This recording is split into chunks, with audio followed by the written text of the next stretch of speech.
Nadreen, एक तो सबसे पहले आप सबका शुक्रिया अदा करना है। हमने एक बड़ी कामयाब टेलीथॉन की, लगभग 5 घंटे से ज़ायद वो जारी रही और उसमें पाकिस्तानियों ने दिल खोल कर इमदाद की है।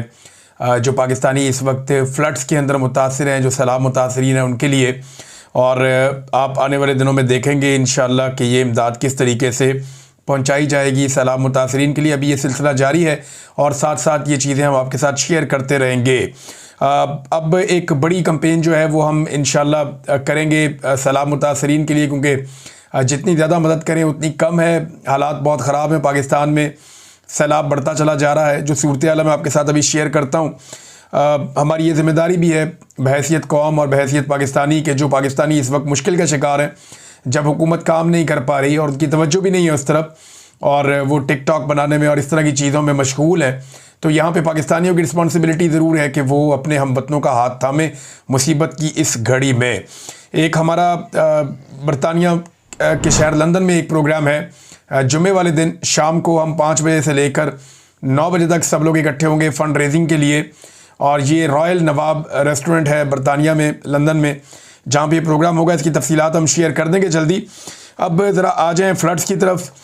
मुल्तान में नादरीन रात के सूरत-ए-हाल बहुत ख़राब थी। इंतज़ामिया ने फ़ैसला किया कि शेर शाह जो बंद है उसको तोड़ दिया जाएगा, और उसकी वजह यह है कि मुल्तान का जो कंटोनमेंट का इलाका है, कैंट का, उसको बचाना और दीगर कुछ इलाके हैं उनको बचाने के लिए और एयरपोर्ट को बचाने के लिए ज़रूरी था कि जो शहर को या इन एरियाज़ को महफूज रखने के लिए जो बंद है शेर शाह का बंद, उसमें शगाफ डाला जाए। और फिर उसका बाद में ऐलान किए गए, जगह जगह पे ऐलानात हो रहे थे कि लोग महफूज मकामात पे मुंतकिल हो जाएं, फौरी तौर पे इनखला करें और ये जो एरिया है ये खाली कर दें और यहाँ से महफूज जगह पे चले जाएं।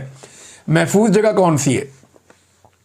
देखिए, ये तो इंतज़ामिया ने करना होता है ना। इससे पहले वो पहले से बंदोबस्त करती है महफूज मकामात का और शहरियों को बता देती है वक्त से पहले कि आप अपना कीमती सामान जो है उसे महफूज कर लें, और फिर अपनी हर चीज़ को लॉक करने के बाद आप महफूज मकामात पे मुंतकिल हो जाएं।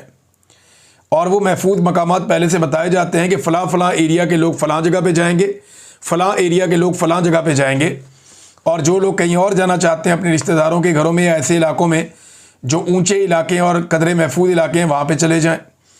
लेकिन यहाँ पर ऐसी कोई मनसूबाबंदी नहीं है। ऐसा लगता है हुकूमत बिल्कुल नाबल्द है, या इन लोगों ने कभी हुकूमत की नहीं। मुस्लिम लीग नून के हर दौर में तकरीबन पाकिस्तान में सैलाब आया है, और इतने सैलाब आए हैं कि इनको अब तजुर्बा होना चाहिए, इनको पता होना चाहिए कि जब सैलाब आए तो क्या किया जाता है। लेकिन ऐसा लगता है जैसे कोई बच्चों की हुकूमत है और उन्हें बिल्कुल आइडिया नहीं है कि सैलाब जैसी सूरत हाल में किस तरीके से शहरियों को महफूज बनाना है। बस सिर्फ ऐलान कर देते हैं कि निकल जाओ, महफूज जगह पर चले जाओ। अब शहरी जिस जगह पर जा रहे हैं हो सकता है वो ज़्यादा गैर महफूज हो या वहाँ पर ज़्यादा बड़ा सैलाब आ जाए। जो बातें हमें उस टेलीथॉन में बताई हैं पाकिस्तानियों ने, जो लोग फ्लड एरिया से होकर आए या जो वहाँ पे मौजूद हैं, वो इंतहाई अफसोसनाक और गंभीर है। जंग का इलाका शोरकोट है, उधर बहुत बुरी सूरत हाल है। पीर महल के इलाके में, मुल्तान के मुज़ाफ़ात में बहुत बड़ी तबाही आई है। आमों के जो बड़े बड़े बागात हैं वो तबाह हो गए हैं। अलीपुर में करोड़ों की गंदम जो सरकारी गोदाम में मौजूद थी वो तबाह हो गई है। लगातार तबाही हो रही है। 18 लाख एकड़ ज़मीन पर फसलें अब तक तबाह हो चुकी हैं, जो आदादो शुमार बताए जा रहे हैं। पाकिस्तान में बहुत बड़ी तबाही आई है और भारत में भी बहुत बड़ी तबाही आई। भारत में जिन इलाकों में सैलाब आया ना, इन इलाकों में भारत का 80% चावल पैदा होता है, और पाकिस्तान में जिन इलाकों में सैलाब आया, इन इलाकों में पाकिस्तान का लगभग 90% जो बासमती चावल है वो पैदा होता है। तो बासमती चावल की बहुत ज़्यादा प्राइस बढ़ने की तवक्को है और इंटरनेशनली इसको एक्सपोर्ट भी किया जाता है।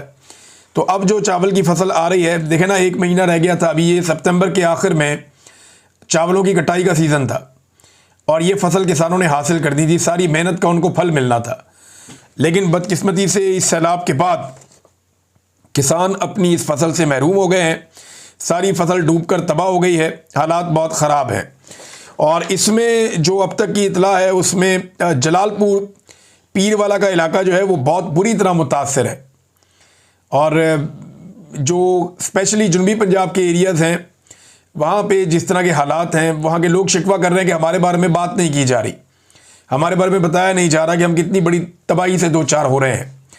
जो फलाई तंजीमें काम कर रही हैं, जो हमारे साथ कोऑर्डिनेशन में राब्ते में हैं, वो उन सब ने अपने मेन जो दफातर हैं या जो मेन लोग उनके काम करने वाले हैं उन सबको फौरी तौर पे जनूबी पंजाब में रिपोर्ट करने का कहा है कि फौरी तौर पे वहाँ जाएं और जाकर संभालें वहाँ के लोगों को और उनकी हिफाजत करें, उनको रेस्क्यू करें, उनको रिलीफ का काम करें, उनके खाने पीने का बंदोबस्त करें, क्योंकि वहाँ बहुत बड़ी तबाही आई है। इसके अलावा हुकूमत पाकिस्तान ने एक फ़ैसला किया नाज़रीन इस वक्त, अब ये फ़ैसला हुकूमत ने किया या उन्हें करना पड़ गया, ये फैसला किया कि सैलाब से मुतासरा इलाकों की बहाली के लिए इमदाद ना लेने का फ़ैसला किया है हुकूमत ने। यानी वफाकी हुकूमत ने फैसला किया कि सैलाब से मुतासरा इलाकों की तामीर नौ के लिए और उनकी बहाली के लिए बैरूनी इमदाद ना लेने का फ़ैसला कर लिया। और अब वो कह रहे हैं जी हम देख रहे हैं कि हमारे कितने नुकसानात हुए हैं और इसका अंदाज़ा किया जा रहा है, अपने वसाइल से हम तामीर नौ करेंगे और इसके लिए बैरूनी इमदाद नहीं ली जाएगी। देखिए, ये आपने कहानी सुनी होगी जिसमें एक लुमड़ी थी। लुमड़ी को अंगूर का एक गुच्छा नज़र आता है, बड़ा मीठा, और दिखने में ऐसा लगता है कि पका हुआ है, बहुत अच्छा है। तो लुमड़ी एक छलांग मारती है उसे पकड़ने के लिए, वो नहीं पकड़ा जाता, फिर मारती है, फिर नहीं पकड़ा जाता। लोमड़ी काफ़ी देर कोशिश करती है उस गुच्छे को तोड़ ले, किसी तरह उसमें से कुछ अंगूर खा ले। जब वो गुच्छा नहीं तोड़ पाती, उसे नहीं खा पाती, तो फिर वो वहाँ से चल देती है और जाते हुए वो गुच्छे को मुड़ कर देखती है और कहती है कि अंगूर खट्टे हैं, कि मुझे नहीं मिले ना तो खट्टे ही हैं। ज़हन बना लिया उसने। तो पाकिस्तान को अब इस बात का आइडिया है कि बैरूनी इमदाद बहुत मुश्किल है इस मरतबा। रीज़न ये है कि 2022 के सैलाब में जब काफ़ी तबाही आई तो पाकिस्तान ने 11 अरब डॉलर्स प्लज हुए थे पाकिस्तान के। ये वादा किया गया था मुमालिक की जानिब से कि 11 अरब डॉलर्स पाकिस्तान को दिए जाएंगे, लेकिन उसके लिए पाकिस्तान को मंसूबे देने थे। उसके लिए पाकिस्तान को बताना था कि ये चीज़ें हम बना रहे हैं और ये बन रही हैं, इसके लिए आप पैसे जारी करें। पाकिस्तान की हुकूमत नालायक, नकम्मी, नकट्टू, टके का काम उन्होंने नहीं किया। हुकूमत की और इस्टेब्लिशमेंट की सारी तवज्जो सैलाब मुतासरीन की बजाय पाकिस्तान तहरीक इंसाफ को ठोकने पर थी। 2024 का इलेक्शन चोरी करने पे थी, इमरान खान को जेल में डालने पर थी। लिहाजा सैलाब मुतासरीन को सारे भूल गए और वो प्रोजेक्ट भी सारे भूल गए। अब ये किस मुंह से जाके लोगों से इमदाद मांगे? तो इमदाद मांग तो सकते हैं लेकिन मिलनी नहीं है, तो फिर अंगूर खट्टे हैं, लिहाजा इमदाद लेने की बजाय खुद ही बनाएंगे। खुद कैसे बनाएंगे? एहसन इकबाल अपने मुंह से कह रहे हैं कि पाकिस्तान 30 साल पीछे चला गया है और ये एक बहाना है। अब ये सारा मलबा सैलाब के ऊपर डाल देंगे। हर मरतबा ये अपने किए कराए का मलबा किसी और के ऊपर डाल के साइड पे हो जाते हैं। पहले नाज़रीन इमरान खान साहब का स्टेटमेंट सुन लें जो उन्होंने जेल में कल अपनी बहन से मुलाकात के वक्त दिया। इंपॉर्टेंट है उनका पैगाम आप तक पहुँचाना, क्योंकि यही एक पैगाम पहुँचाने की सज़ा अलीमा खान भी काट रही हैं, उनकी फैमिली भी काट रही है, हम जो जर्नलिस्ट हैं हम लोग भी काट रहे हैं, जो लोग इमरान खान साहब का पैगाम अभी तक पहुँचा देते हैं। वरना पाकिस्तान का मीडिया तो ना ही दिखाता है ना सुनाता है। इमरान खान साहब कहते हैं कि मैं ला इलाहा इल्लल्लाह का मानने वाला हूँ। ये कलमा इंसान को हर किस्म के खौफ और ग़ुलामी से आज़ादी देता है। मेरी ज़िंदगी अल्लाह के हाथ में है, आसिम मुनीर के हाथ में नहीं है। हमारा ईमान ही हमारी हकीकी आज़ादी का ज़ामिन है, क्योंकि ये कलमा इंसान को खौफ की ज़ंजीरें तोड़ने की क़ुव्वत फ़राहम करता है। मुझे तोड़ने की कोशिश में मुझे मुसलसल कैद तन्हाई में रखा जा रहा है। 1 साल से मेरे ज़ाती डॉक्टर को मुआयने की इजाज़त नहीं दी गई। कई हफ्ते तक अखबारात और टीवी बंद कर दिए जाते हैं। फैमिली मेम्बरान और वकला तक को मिलने से रोका जाता है। 1.5 साल से सियासी रफ़क़ा से मुलाकात नहीं होने दी गई। आसिम मुनीर के लिए मेरा पैगाम है कि मुझ पर दबाव बढ़ाने के लिए चाहे मेरे ख़ानदान में से जिस मर्ज़ी को कैद में डाल दो, मैं ना झुकूँगा ना इस जुल्म को कबूल करूँगा। मैं अपनी हकीकी आज़ादी की जद्दोजहद हर हाल में जारी रखूँगा। आसिम मुनीर अफ़गानिस्तान की मौजूदा हुकूमत की मुखालिफ लॉबी को खुश करने की कोशिश में कम अकली का मुज़ाहरा करते हुए हमारे दौर में ख़ित्ते में कायम होने वाले अमन को तबाह कर रहा है। जहां हमारे बेहतरीन ताल्लुकात होने चाहिए वहां जानबूझकर हालात ख़राब किए जा रहे हैं।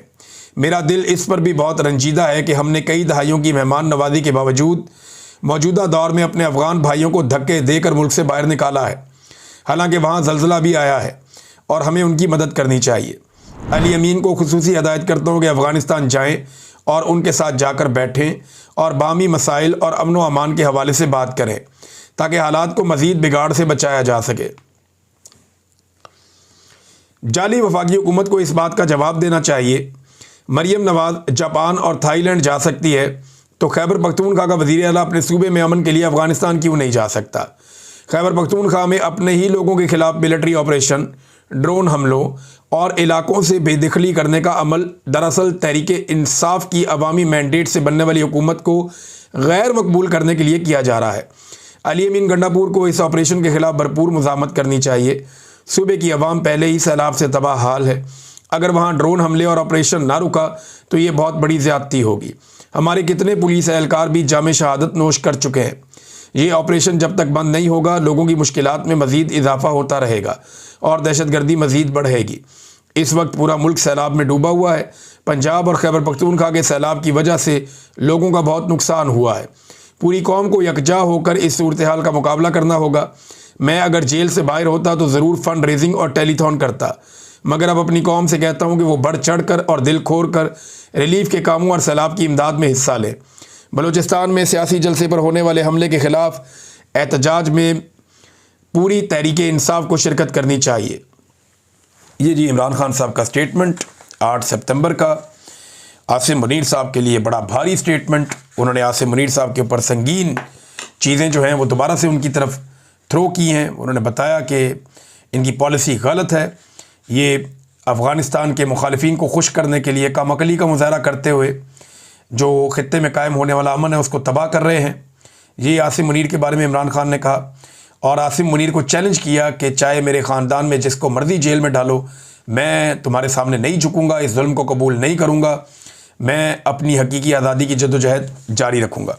तो ये है नाज़रीन इमरान खान और खुला चैलेंज उनका आसिम मुनीर को। अब आ जाए, एक वाक़या होता है जेल के बाहर और रुला पड़ जाता है। उसमें एक सहाफ़ी, उसके ऊपर तशद्दुद किया गया, एक और सहाफ़ी है, उनको धक्का लगा, वो गिर गए। ये वाक़या क्या है जो इस तरह रिपोर्ट हुआ और बहुत सारे लोग उस पर एहतजाज भी कर रहे हैं। देखिए, अलीमा खानम को मुश्किलात का सामना है जेल के बाहर। कभी उनके ऊपर अंडा फेंक दिया जाता है, कभी उनके ऊपर बहुत अजीबोगरीब सवालात की बौछार कर दी जाती है। वो बात करना चाहती है, उन्हें बोलने नहीं दिया जाता। कैमरे उनके मुंह के ऊपर फिट करके उनके साथ साथ सहाफ़ी भागना शुरू कर देते हैं। नॉर्मली वो सहाफ़ी हैं जो अदालतों को कवर करते हैं या जो डिफेंस को कवर करते हैं, ये वो लोग हैं और इनके बारे में ये तासुर आम है कि ये जो सहाफ़ी है इनके ताल्लुकात पीटीआई के साथ अच्छे नहीं और बाकी पॉलिटिकल पार्टीज़ के साथ बहुत अच्छे हैं। और ऐसा दिखाई देता है, या वहाँ मौजूद सोशल मीडिया के लोग भी ये बताते हैं कि ये जो जर्नलिस्ट हैं ये शायद बायस्ड हैं और ये एक प्लानिंग के तहत पाकिस्तान तहरीक इंसाफ की जो क़यादत है उसे निशाना बनाते हैं। अब अलीमा खान तो पीटीआई का ताल्लुक नहीं है, वो ना क़यादत है पीटीआई की, लेकिन इमरान खान की बहन है। अब मरे हुए को क्या मारना। देखिए, सवाल ये पैदा होता है कि क्या जिस नौइयत के सवालात इमरान खान से किए जा रहे हैं या जिस नौइयत के सवालात इमरान खान की बहनों से किए जा रहे हैं, ऐसे सवालात कोई मरीम नवाज़ से, बिलावल से कर सकता है? तो साफ जवाब है कि नहीं। क्या ऐसे सवालात नवाज़ शरीफ और जरदारी से हो सकते हैं? तो साफ जवाब है कि नहीं। फजल रहमान से हो सकते हैं? तो साफ जवाब है कि नहीं। ये एक तरह की हरासमेंट है जो की जा रही है अडियाला जेल के बाहर और ऐसा लगता है कि प्लानिंग के साथ हो रही है, क्योंकि ज़ुबैर अली खान साहब ने एक दिन पहले पूरी कहानी सुना दी थी कि कल के दिन ये होगा और फिर हमने देखा वो हुआ भी। लेकिन पाकिस्तान तहरीक इंसाफ को तहम्मुल का मुजाहरा करना चाहिए था। तशद्दुद जो है या धक्कम पेल जो है वो किसी चीज़ का जवाब नहीं होता। मेरे ख्याल में अगर कोई भी अपने आप को एक्सपोज करता है तो आपको ज़ुबान से और तरीके से उसका जवाब देना चाहिए, लॉजिक के साथ, और आपको वापस उसे एक्सपोज करना चाहिए, बजाय इसके कि अटैक करना या उसको धक्का देना या कोई ऐसी चीज़ करना। ये नामुनासिब है। लेकिन दूसरी जानिब से भी बहुत ही अजीब काम हुआ। FIR करवा दी कि जनाब असले के तौर पे ये किया गया, असला लेकर आए और ये वो, और सारा झूठ का पलंदा अजीबोगरीब FIR काट दी गई। इस मुल्क में साबिक़ वज़ीर-ए-आज़म पे गोलियाँ चली, FIR नहीं हुई। अलीमा खानम को यहाँ अंडे मारे गए इसी जगह पे, FIR नहीं हुई। इस्लामाबाद में कत्लेआम हो गया, FIR नहीं हुई। और ये FIR आप देखें फटाफट हो गई और इसमें असला भी डाल दिया। अब अडियाला के बाहर असला लेकर लोग पहुँचे हुए हैं, ये तो बात समझ आने में वाली नहीं है। फिर चोरी भी डल गई बीच में कि कुछ चीज़ भी चोरी हो गई है शायद, और कोई तोड़ फोड़ भी हो गई है। सहाफ़ी जो वहाँ मौजूद थे उन्होंने बहुत सारी चीज़ें देखी हैं, रिपोर्ट भी की है। बहरहाल सहाफ़ी अगर एहतजाज करें तो उनका बनता है, वो एहतजाज कर भी सकते हैं, वो बाइकआउट करना चाहें तो कर भी सकते हैं। लेकिन देखें ना, बाइकआउट किस चीज़ का करेंगे? क्या वो अलीमा खानम की जो मीडिया टॉक है उसको दिखाते हैं वो टीवी पे? नहीं दिखाते। तो जब दिखाते ही नहीं तो बाइकआउट किस बात का करेंगे? क्या अखबारात में लिखा जाता है? नहीं लिखा जाता। भाई जब लिखा ही नहीं जाता तो बाइकआउट किस बात का करेंगे? भाई जब किसी चीज़ की कवरेज ही नहीं हो रही तो उस बात का बाइकआउट क्या होगा? आपके वहाँ आने या ना आने से फ़र्क तो नहीं पड़ेगा पीटीआई को। उन्हें तो फ़र्क इस बात से पड़ेगा कि उनकी कवरेज हो रही थी और वो रुक गई है। अगर तो उनकी कवरेज जारी रहे तो फिर तो कोई मसला नहीं है, डिजिटल मीडिया उनकी कवरेज करता है और डिजिटल मीडिया ने उनका बाइकआउट नहीं किया। अच्छा, बिलावल ने इसकी मजम्मत की वाकई की, और कुछ लोग ये कह रहे हैं कि जो जर्नलिस्ट ये काम कर रहे हैं हलीमा खानम को हरासा करने का या उनके ऊपर लगातार जो अटैक किया जा रहा है पै दर पे, उनका जो करीबी ताल्लुक है वो बिलावल से, और बिलावल से बड़ा उनका प्यार मोहब्बत और ये वो है उनका, बड़े मीठे मीठे सवालात वहाँ पे होते हैं मुबैना तौर पे। अब इसमें जो है बिलावल ने बड़ा सख्त मजम्मती बयान जारी कर दिया। तो बिलावल को मैं याद दिलाता हूँ कि नसरुल्लाह गडानी का कत्ल हुआ सिंध में और MNA खालिद लुंड का नाम आया था, नासिम जोगियों का कत्ल हुआ, नासिम जोगियों का जर्नलिस्ट का वहाँ पे, और MNA जाम अब्दुल करीम और MPA जाम अवैस का नाम आया था। फिर अजीज़ मेमन सहाफ़ी कत्ल हुए, जान मोहम्मद महर कत्ल हुए, असगर लुंड कत्ल हुए वहाँ पे। तो बिलावल साहब ने कोई मजम्मत नहीं की, चुप रहे।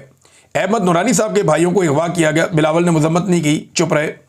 समी इब्राहिम साहब पे खुसरे से हमला करवाया गया, चुप रहे। और गिरफ्तारियां हुई, समी इब्राहिम साहब को अगवा किया गया, मुझे अगवा किया गया, और ये मकबूल जान साहब को अगवा किया गया, बिलावल और ये सारे चुप रहे। अरशद शरीफ साहब का कत्ल हो गया, इन्होंने कोई इस तरह की बात नहीं की। असद तूर और बुतीउल्लाह जान को और साकिब बशीर साहब को गिरफ्तार किया गया। सद्दीक जान साहब के साथ क्या कुछ किया गया, बेशुमार सहाफ़ियों की नौकरियां खा ली गई। इनमें से किसी वाक़े के ऊपर किसी किस्म की मजम्मत नहीं हुई। इसहाक डार साहब के बंदों ने सहाफ़ियों को फेंटियाँ लगा दी, धमकियाँ सरेआम सहाफ़ियों को पंजाब की इंफॉर्मेशन मिनिस्टर लगाती हैं। अब मियाँ नवाज शरीफ साहब की जो लोग हैं उन्होंने कई दफ़ा सहाफ़ियों को हरासा किया, मारकुटाई हुई, लेकिन आज तक इन लोगों ने मजम्मत नहीं की। लेकिन इस मामले में फौरी तौर पे मजम्मत भी सामने आ गई। ये ऐसा लगता है कि एक फिक्स्ड मैच है और ये जानबूझकर खेला जाता है ताकि हलीमा खानम को दबाया जा सके, क्योंकि हलीमा खानम इमरान खान साहब का वो पैगाम बाहर लेकर आती हैं जो आसिम मुनीर साहब के बारे में होता है। जनरल आसिम मुनीर के बारे में अगर कोई बात करता है जेल के बाहर आकर तो वो सिर्फ हलीमा खानम है। वो इमरान खान से मिलती हैं, जो इमरान खान जनरल आसिम मुनीर के बारे में कहते हैं वो बाहर आकर हलीमा खानम बता देती हैं। तो इसलिए ऐसा लगता है कि हलीमा खानम को टारगेट किया है। उनके बेटे को भी गिरफ्तार कर लिए, कभी उनके घर के ऊपर अटैक कर दिया, कभी उनके ऊपर अंडा फेंक दिया, कभी उनसे सवालात ऐसे हुए। यानी अभी यहाँ पे जर्नलिस्ट जो है वो बता रहे थे कि जिस किस्म की बातें पूछी गई इमरान खान साहब से और हलीमा खानम से, तो वो बड़ी बदतमीज़ी वाली बातें हैं। यानी ये तक इमरान खान साहब को शर्म दिलाने का और इस किस्म की चीज़ें जो है वो जेल में की गई और ऐसी बातें की गई। तो सहाफ़ियों ने बड़े बिलो द बेल्ट जाके हलीमा खान से और जो है वो इमरान खान साहब से सवालात किए हैं। तो सवालात तो करने चाहिए, सहाफ़ियों का हक़ है, जितने मर्जी सवाल करें, एक के बाद एक सवाल करें, लेकिन एक डेकोरम होता है प्रेस कॉन्फ्रेंस का कि आप सबसे पहले जो प्रेस कॉन्फ्रेंस करने आया वो अपनी बात करता है, जब वो बात ख़त्म करता है फिर आप सवालात करते हैं। तो ये नहीं होता कि वो जैसे ही आए तो वैसे ही आप सवालात की बौछार कर दें। हाँ, अगर आपने मजम्मत करनी है, बाइकआउट करनी है, तो आप बाइकआउट करके जा सकते हैं। वहाँ पे आप कह दें जी कि हम बाइकआउट कर रहे हैं, हम बात करना ही नहीं चाहते। हमने बहुत दफ़ा एहतजाज किया है, मैंने ज़ाती तौर पर बहुत सारे एहतजाज किए हैं, प्रेस कॉन्फ्रेंस का बाइकआउट भी किया है, एहतजाज के और तरीके भी अपनाए हैं, लेकिन ये तरीक़ाकार मुझे लगा नामुनासिब है। अब पहले वो बात कर लें फिर आप उनके साथ बात करें, और अगर आपने नई कवरेज कर दी तो आप पहले ही बाइकआउट कर दें। अब वैसे भी बाइकआउट करने का फ़ायदा क्या है, टीवी पे तो आप दिखा नहीं सकते इन लोगों को, इनकी बात आप सुनवा नहीं सकते, तो उनको बाइकआउट से फ़र्क ही कोई नहीं पड़ता, उनका तो वैसे ही एक कंटिन्यूस बाइकआउट चल रहा है। ये एक जो पैगाम है वो आलिया हमजा साहिबा ने भी जारी किया है। आलिया हमजा साहिबा का जो पैगाम है अडयाला जेल आने वाले पाकिस्तान तहरीक इंसाफ के कारकुनों और रहनुमाओं के लिए, वो ये कहती हैं कि कल अडयाला के बाहर, आज के दिन में अडयाला के बाहर जमा होने वाले तमाम साथियों से दरख्वास्त है कि मुकम्मल तौर पर पुरअमन रहें। पाकिस्तान तहरीक इंसाफ हमेशा पुरअमन जदोजहद पर यकीन रखती है और हमारे वज़ीर आज़म इमरान खान ने कभी भी शरपसंदी या फसाद की सियासत की ना इसके कायल हैं। हम वज़ीर आज़म इमरान खान के सफाई और कारकुन हैं, लिहाजा पुरअमन तौर पर इज़हार यकजहती के लिए अडयाला के बाहर मौजूद हैं। अगर कोई ऐसा शख्स दिखाई दे जो जानबूझकर माहौल ख़राब करने की कोशिश कर रहा है तो उसकी वीडियो बनाएं और इस हरकत को फौरी तौर पर रोकने की कोशिश करें। याद रखें, आपकी हर हरकत वज़ीर आज़म इमरान खान के विजन और PTI के तशख़्ख़ुस की नुमाइंदगी करती है। हमारा पैगाम सिर्फ अमन, सब्र और नज़्म व ज़ब्त है। ये जनाब उन्होंने पैगाम दिया ताकि अमन कायम रह सके, लेकिन मेरे ख्याल में एक के बाद एक शरारत होगी और ये सिलसिला चलता रहेगा। पाकिस्तान तहरीक इंसाफ को इसे बड़े दिल के साथ और टेक्निकली हैंडल करना पड़ेगा इस मामले को। अगर वो जज्बात से काम लेंगे तो फिर जो है वो उनके खिलाफ प्रोपेगेंडा करने में या उनके खिलाफ रोला डालने में आसानी रहेगी। दोनों तरफ से ज़ोर तो पूरा लग रहा है और ख़ास तौर पे एस्टेब्लिशमेंट और हुकूमत दोनों तरफ से ज़ोर लगा रहे हैं। अब नाज़रीन एक और ख़बर है खैबर पख्तूनख्वा हुकूमत ने एक कारनामा किया है, इमरान खान साहब क्योंकि बार बार कहते हैं कि ऑपरेशन रोका जाए, ऑपरेशन रुकवाया जाए, तो खैबर पख्तूनख्वा हुकूमत ने एक अजीबोगरीब मजाक कर दिया। अब देखें ना, इनकी वहाँ पे अक्सरियत है, तो इन्होंने एक करारदाद पेश की असम्बली में और वो पास कर ली। और करारदाद ये थी कि जो action in aid of civil power, ये फ़ौज को जो खुसूसी इख्तियारात मिले हैं खैबर पख्तूनख्वा में, उसके ख़िलाफ़ एक करारदाद उसके ख़ात्मे के लिए मुतफ़िक़ा तौर पे मंजूर कर दी। भाई करारदाद क्यों मंजूर करनी है? ये एक्ट ही ख़त्म करो, कानूनी ख़त्म करो। करारदाद से आपको क्या फ़र्क पड़ता है? मामला ही ख़त्म करें, आपके पास इख्तियार है, वहाँ पे आपकी हुकूमत है। दूसरा, खैबर पख्तूनख्वा की हुकूमत ने इस मामले में सुप्रीम कोर्ट से स्टे लिया हुआ है। आप जाएं सुप्रीम कोर्ट में, अपने जो एडवोकेट जनरल को भेजें और जो स्टे आपने सुप्रीम कोर्ट में लिया हुआ है वो वापस ले लें, ऑटोमेटिकली ये मामला ख़त्म हो जाएगा। क्योंकि अदालती फ़ैसले के मुताबिक तो अदालत पहले ही कह चुकी है कि ये ज़्यादती है, ये नहीं चल सकता। तो जो फ़ौज के खुसूसी इख्तियारात हैं खैबर पख्तूनख्वा में, उसके ख़िलाफ़ करारदाद पेश करने की ज़रूरत नहीं है। अमली तौर पे आप अदालत में जो आपका स्टे है वो आप वापस ले लें, वो फ़ौज के खुसूसी इख्तियारात वहाँ पे ख़त्म हो जाएंगे। और फिर जो वो ऑपरेशन वहाँ पे कर रहे हैं, उसके लिए उन्हें जो वो ऑपरेशन करेंगे वो फिर कानून के ऑर्बिट से बाहर जाकर होगा, उसके अंदर नहीं होगा। तो खैबर पख्तूनख्वा की हुकूमत अली अमीन गंडापुर समेत जो है वो लोगों को, मुझे लगता है कि ट्रक की बत्ती के पीछे लगा देते हैं। इमरान खान साहब कहते हैं वो कोई ना कोई ऐसा एक्ट करके दिखा देते हैं, जैसे कहते हैं गोंगलुओं से मट्टी झाड़ना। एक्चुअली अगर वो ये करना चाहते हैं तो इसको करने का बहुत आसान तरीका है, जो मैंने आपको अभी बताया।